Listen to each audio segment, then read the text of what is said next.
Now I'm going to tell you the story I know about the Witch of Willowbrook.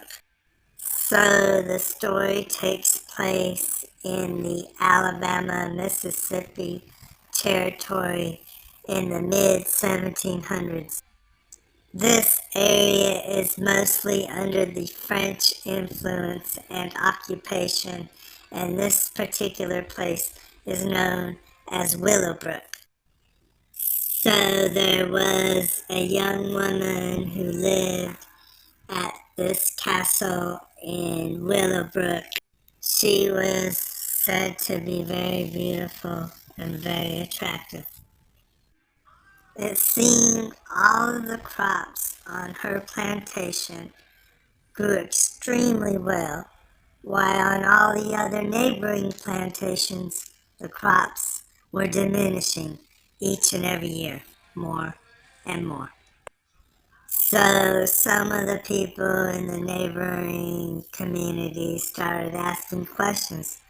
They wanted to know why her crops did so well and everyone else's wasn't doing so well. Everyone wanted to know who was the strange lady of the Willowbrook Castle who didn't talk to very many people. A very reclusive woman. Now there's reports by many different people, many different men, saying that they know that she frequents this watering hole where there's this large pole protruding out of the well. She usually arrives around 3 a.m. and she's dressed very sexually provocatively. She's dressed in all black. She has to know at this point that she is definitely a target. Witchcraft at this point in time is a capital offense. So she's out there swimming in the well under the pole one evening and she hears a voice calling to her. It is the voice of an accuser. He says, "Confess, witch." He casts a tainted stone on her as she falls to her knees.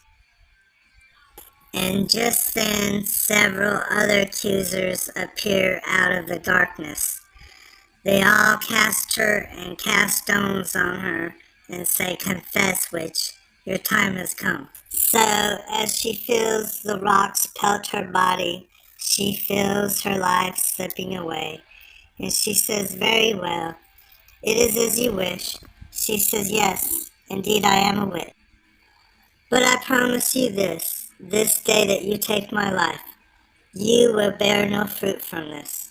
You will gain nothing from this. This will be a curse for you all the rest of your days.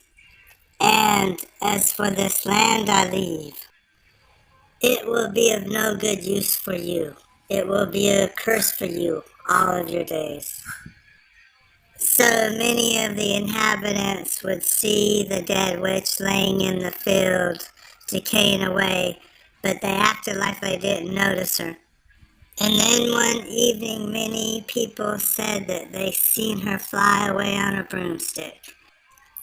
And the following morning, her corpse was gone. Escape under the cover of darkness, O witch. Escape under the cover of the night. Your enemies are faint. They cannot sustain their cause. They are null and void. They are lost in the darkness of night, lost in the bottomless pit, lost in the abyss, lost forever.